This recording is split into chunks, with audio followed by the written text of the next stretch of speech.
Sir, mayong adlaw ulit. Katong matuta sa northeast nga portion kina ay mga bato. Basig na ay kibawis ito, sir. Mano sa bato, sir. Naitab-tab. Mura na siya og heart. Atong sa kaon. Ano, sir? Maning bato ha.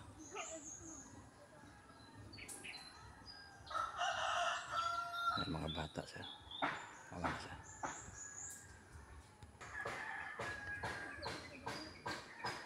Nasa siya tundok. Kumbag heart. Yan mga bato. Kana siya, sir. Loko na ko, sir. Naihagubog na siya na siya bangag. Umbag na siya bangag. Parang uban ana nga porsyon. Kuan siya, tawag ni gahi. Na sa ibabaw, sir. Mga nang nasa gilid. Sa daghang mga sign, sir. Sa mga sign. Nambag na lupyak. Ako na marag siya nitabas. Marag heart. Talaga nga portion, sir. Man ang unok-ukon. Karon. Nasa tingog, sir.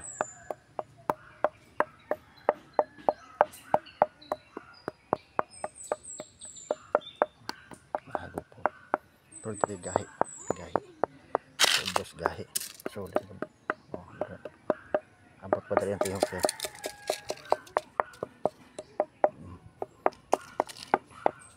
So, dara ang sulit na, sir. Pabaw. Sulit na. Are.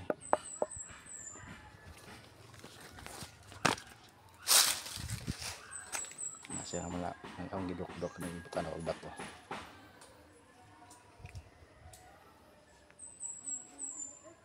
Grabe.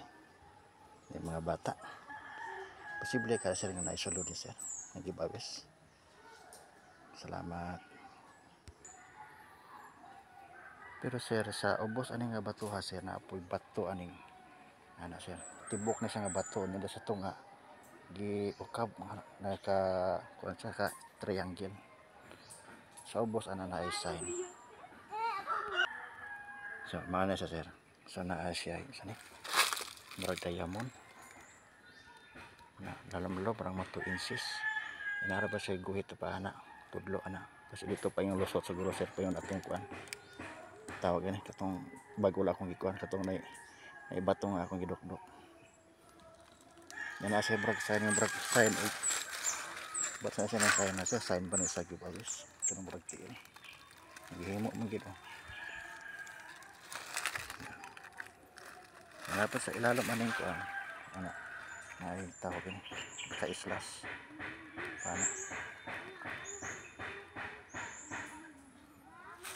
Ano siya sa nga bato?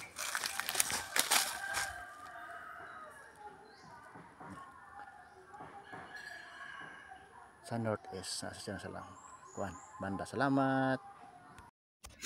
Okay, kumusta po kayong lahat, mga katits? At sa iyo, katits, kumusta? Tungkol sa tanong mo kung may laman kaya ang bato na yan. So, ang maganda na sagot kasi mayroon kang portion na dinidikdik. Ito po, no? So, kung pagkikinggan natin, wala siyang laman or halo siya, no? And then,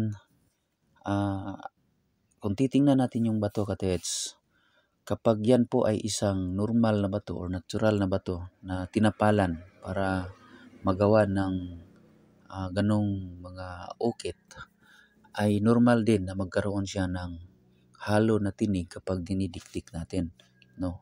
Medyo may puwang siya pero wala talaga siyang butas sa loob. Now, ang advice ko sa iyo, gumamit ka ng metal detector. Bakit? Kasi kapag mayroong nakasucker dyan, madali lang malaman gamit ang metal detector. Kung wala ka namang metal detector, so yung portion na kursunada mo kasi halo siya pakinggan, pwede mo siyang basagin. Okay, kunin mo lang lahat ng mga detalye doon sa portion na binasag mo kasi mayroon po akong nakikitang mga direction at treasure sign kung saan nagdikdik po kayo, no?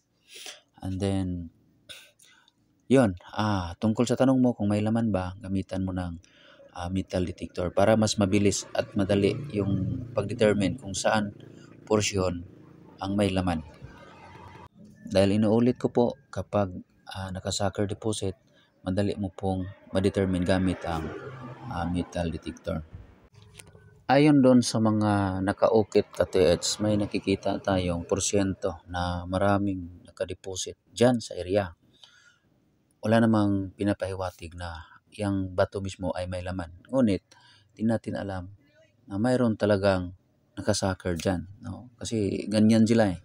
Marunong silang, kumbaga, disguise. No? So, pinaka-the best is metal detector.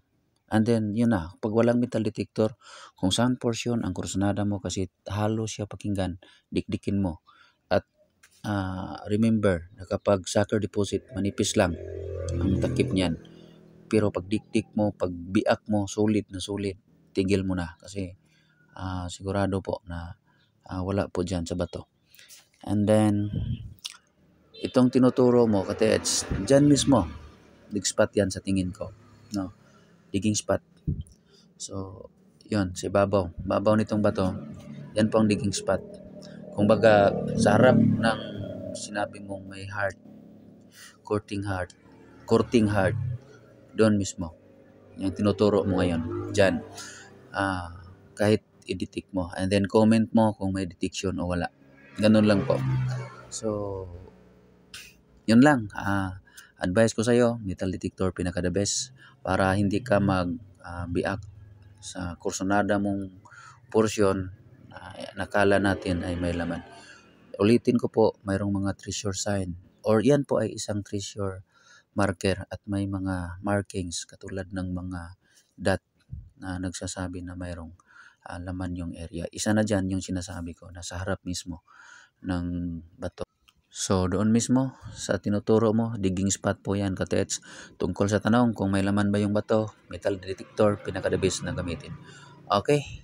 And then, kung walang metal detector, so, may porsyon na kursunada, try biyakin. Pag sulit, tigilan na. Okay? So, hanggang dito na lang po, mga katets. Maraming salamat. Bye-bye and God bless.